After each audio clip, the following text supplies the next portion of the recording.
আসসালামু আলাইকুম। আরও একটি ভিডিওতে আপনাদের স্বাগতম। ভিডিওটিতে তাবলিগের আমির সাদ সাহেবকে মেনে চলা ভুল অথবা সঠিক কিনা সেই সম্পর্কে আলোচনা করেছেন মুফতি আব্দুল মালেক সাহেব। এতে বলা হয়েছে যে ইসলামিক নীতিমালা এবং সম্মিলিত মতামতের ভিত্তিতে আমিরদের নেতৃত্ব দেওয়া উচিত। আত্মঘোষিত নেতৃত্বকে ভুল হিসেবে চিহ্নিত করা হয়েছে এবং সঠিকভাবে তাবলিগের কার্যক্রম পরিচালনার জন্য সঠিক দৃষ্টিভঙ্গি এবং পদ্ধতির প্রয়োজনীয়তা তুলে ধরা হয়েছে। তাহলে প্রিয় দর্শক, ভিডিওটি সম্পূর্ণ দেখুন এবং মহামূল্যবান এই আলোচনাটি থেকে শিক্ষা গ্রহণ করুন। তো আর দেরি কেন, এখনই শুরু করা যাক। এটা গলত, ইসলামী ফেক ফতোয়ার আলোকে বিলকুল সরি গলত। আলহামদুলিল্লাহ ওয়া সালামুন আলা ইবাদিহিল্লাযীনা ইসতাফা ওয়া আশহাদু আল্লা ইলাহা ইল্লাল্লাহু ওয়াহদাহু লা শারীকা লাহ ওয়া আশহাদু আন্না মুহাম্মাদান আবদুহু ওয়া রাসূলুহু। আল্লাহুম্মা সাল্লি আলা সাইয়্যিদিনা ওয়া মাওলানা মুহাম্মাদিন নাবিয়্যিল উম্মি ওয়া আলা আলিহি ওয়া সাহবিহি ওয়া সাল্লিম তাসলিমা।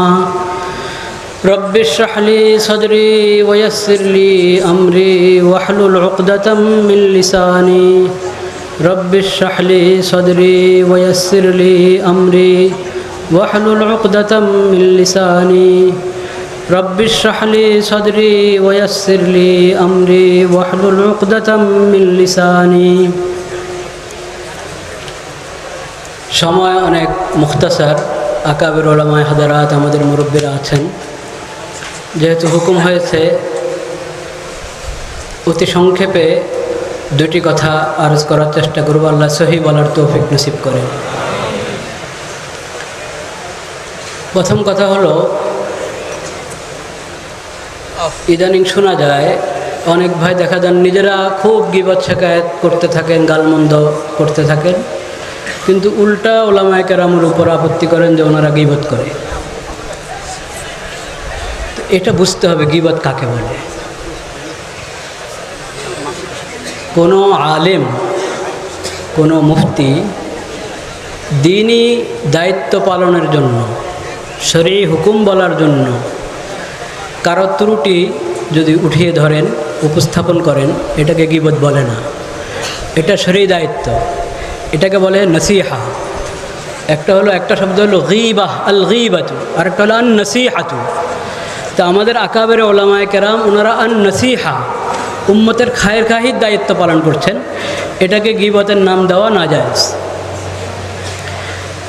ওলামায়ে কেরামের এই আন নসিহাকে যারা গীবতের নাম দিচ্ছে এবং এটার সমালোচনা করছে, জবান দারাদি করছে, ওরা মূলত গীবত করছে।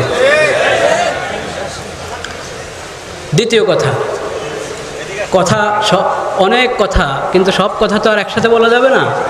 এজন্য একটা কথাই আমি বলে শেষ করছি, কথাটা খেয়াল করে শোনার চেষ্টা করি। সেটা হলো,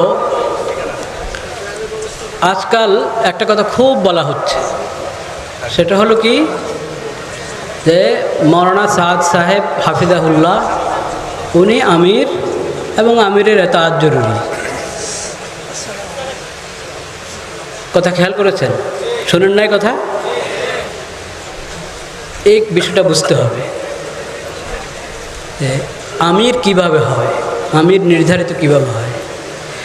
কোরআন, সুন্নাহ, ফিকহে ইসলামী, ফেক ফতোয়ার যত কিতাব আপনি বাবুল ইমারা পড়েন, আমির নির্ধারিত হয় তামিরের মাধ্যমে। কিসের মাধ্যমে? তামির। জিম্মাদার যারা, আহলুল হাল ওয়াল আকদ যারা, তারা পরামর্শ করে একজনকে আমির নির্ধারণ করলে সে আমির হয়। নিজে দাবির করলেও আমির হয় না, এবং অটো আমির হয়ে যায় না কেউ। খুদ বখুদ আমির হয়ে যাওয়া, এটার ইসলামে কোনো বিধান নাই, নজির নাই।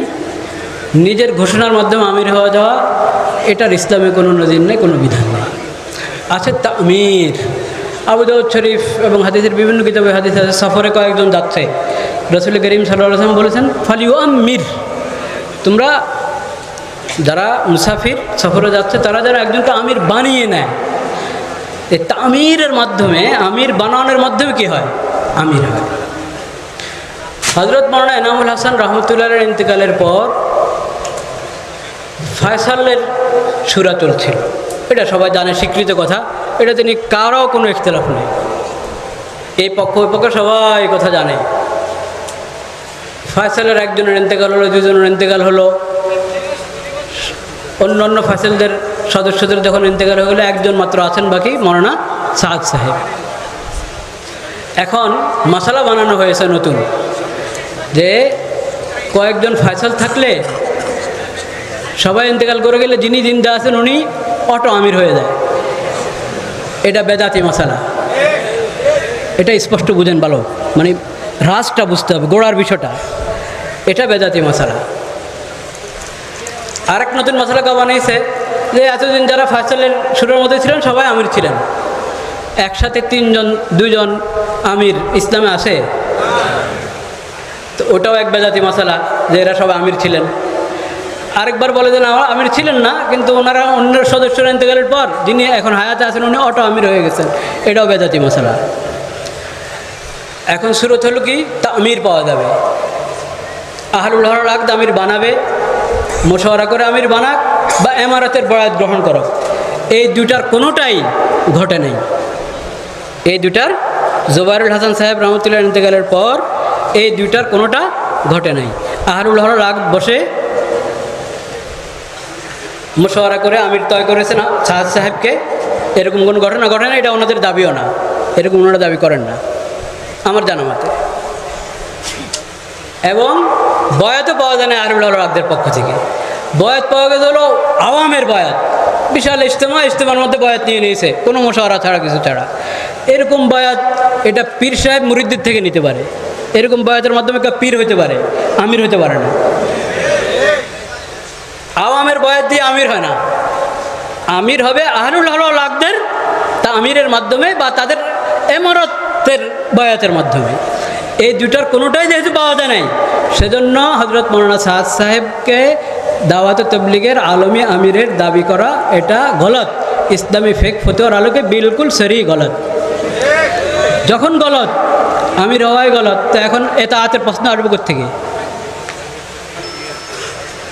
সেজন্য এই মৌলিক মশালাটা আমাদের সবাই জানা থাকতে হবে।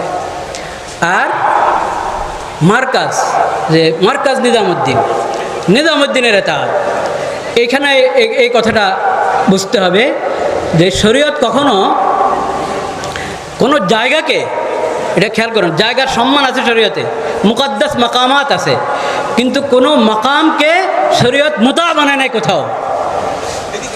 এই মাসালা এটাও সবাইকে বুঝতে হবে।